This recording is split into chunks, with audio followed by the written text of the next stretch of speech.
Continuamos o cenário político nesta sexta-feira. Estamos falando sobre o Brasil, democracia, pós-eleições, STF, TSE e muitos outros assuntos relacionados. Tem sua opinião para mandar? Participe do programa através das nossas redes sociais, Twitter, Instagram, tem WhatsApp também. Confere aí na tela e manda sua mensagem pra gente. Olha, para essa pessoa aí que não se identifica, que não bota foto, que não diz nada e fica questionando nossa pauta, muito obrigada pela audiência.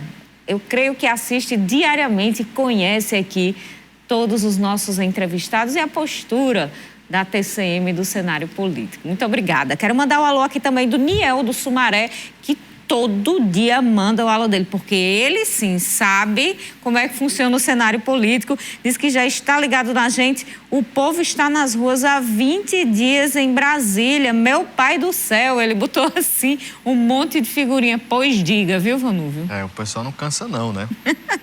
É aquele velho, pois diga. E eu não sei até quando, né? Talvez a partir de 1º de janeiro esse pessoal se tome ali uma noção de que não vai mais acontecer nada que possa mudar essa situação que foi de escolha do povo, viu, Carol? Pois é, e antes da gente trazer aqui a nossa reportagem sobre economia, tem a pergunta que a pessoa misteriosa com a foto do Google está aqui perguntando: qual partido político o professor é filiado? Eu não sou filiado a nenhum partido político. Agora, também por óbvio, por ser advogado, por ter uma certa vivência já, minha opinião também não é isenta. Mas eu procuro, Carol, que ela seja uma opinião honesta e coerente. Eu estava no Conselho Federal da OAB quando se começou a discutir que o presidente Jair Bolsonaro teria cometido crime de responsabilidade e que a OAB deveria se manifestar pelo seu impeachment. E eu fui contra. Eu estava no Conselho Federal da OAB quando começaram a questionar, e existe uma proposição nesse sentido, de que a OAB fizesse uma ação judicial para conseguir anular aquela decisão do presidente Jair Bolsonaro que concedeu um indulto ao Daniel Silveira, condenado a mais de 8 anos de prisão pelo Supremo Tribunal Federal. E eu fui contra. Mesmo achando um absurdo que um presidente faça aquilo simplesmente pelo fato de ter ali um aliado seu, mas isso é um poder do presidente da República. O que eu não posso aqui é ser incoerente, né? Mas não sou filiado a nenhum partido político, tenho minhas preferências ideológicas, políticas, mas não me deixo guiar por elas quando o assunto é jurídico. Em reportagem agora, olha, com o final do ano chegando, muita gente já fica na expectativa do 13º salário. A estimativa é que seja injetado aqui no Rio Grande do Norte quase 2,8 milhões de reais. Em nível nacional, a injeção será de quase 250 bilhões.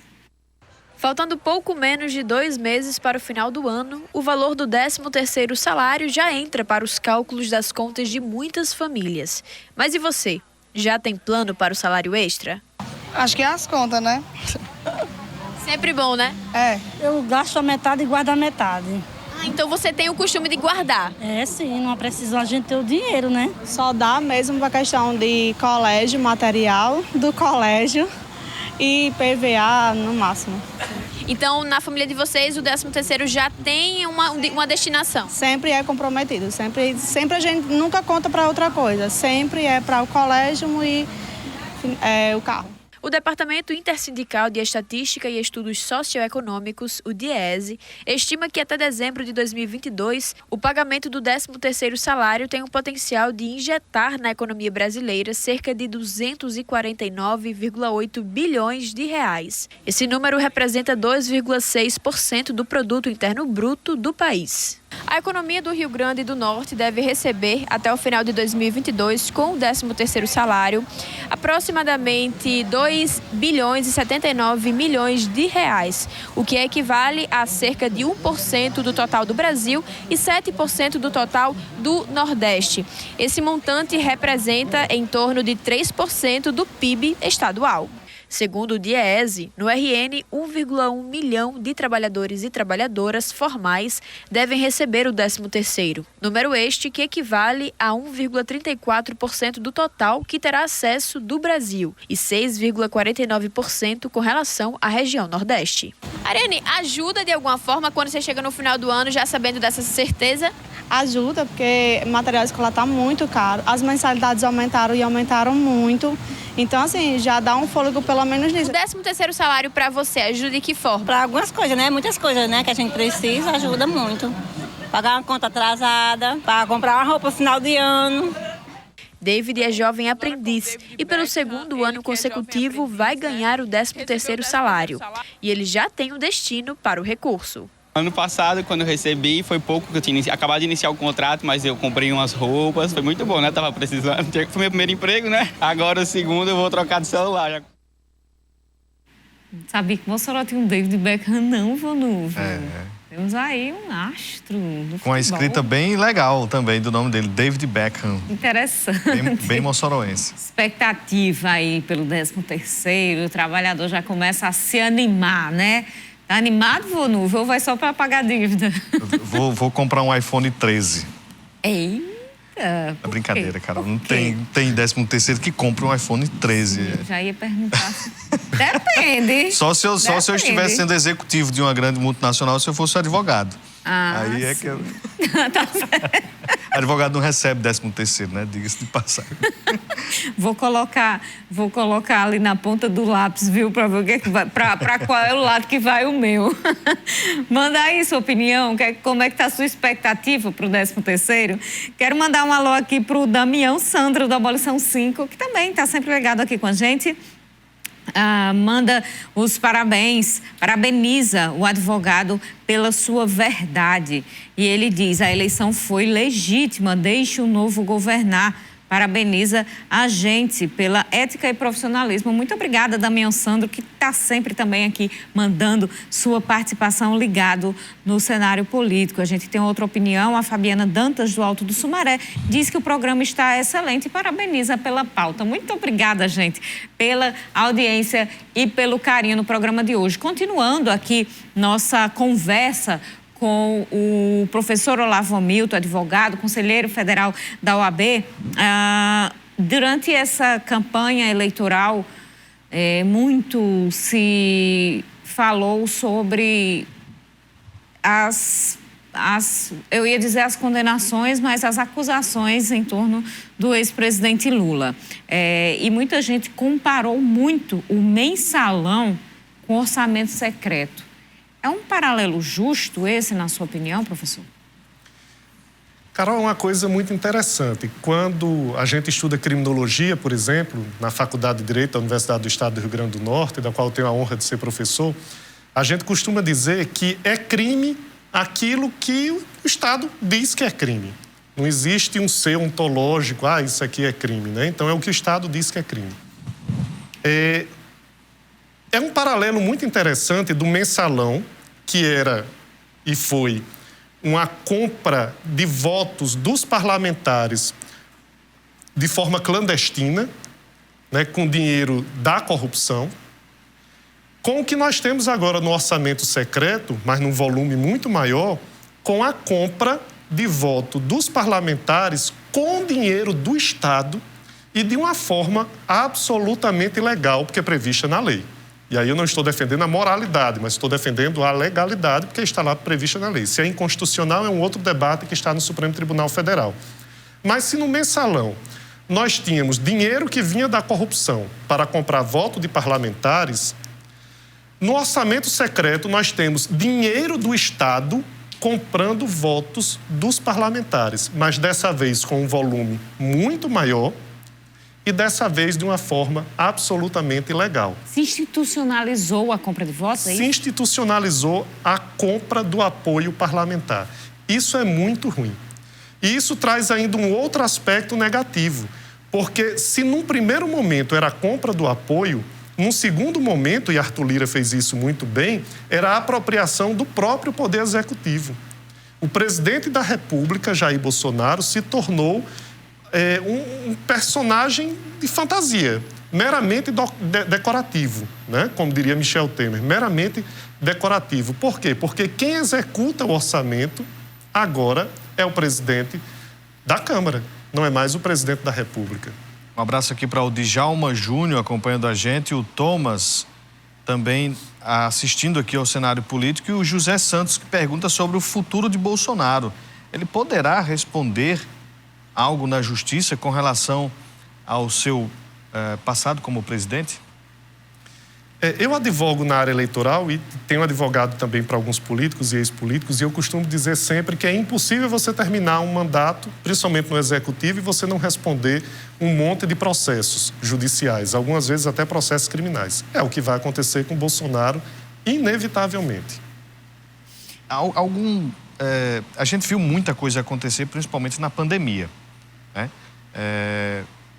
A CPI da Covid teve ali algumas colocações sobre as posturas do presidente nesse período. O senhor acredita que vai ter algo relacionado à pandemia ou não? Eu tenho certeza que sim, né? Hoje, esse procedimento está justamente nas mãos do Procurador-Geral da República, que não deu devido andamento. Mas quando Jair Bolsonaro deixar de ser presidente, provavelmente vai para o Ministério Público Federal de primeira instância. E aí toda a má gestão da pandemia será apurada. Se foi crime, se foi uma improbidade administrativa ou se foi um ato absolutamente normal. Mas algumas situações são problemáticas. Por exemplo, a falta de oxigênio no estado do Amazonas, principalmente na capital, Manaus, né? É algo absolutamente problemático e pode ser apurado, inclusive, na esfera da área criminal, né? Do direito penal. O atraso na compra de vacinas também é algo muito problemático que eu tenho certeza que será investigado.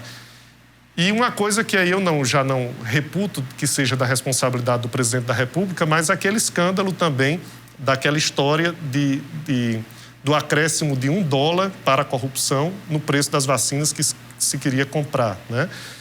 E várias outras coisas que foram descobertas na CPI da Covid, como a indicação de medicamentos que não eram comprovadamente eficazes, né, no tratamento da Covid.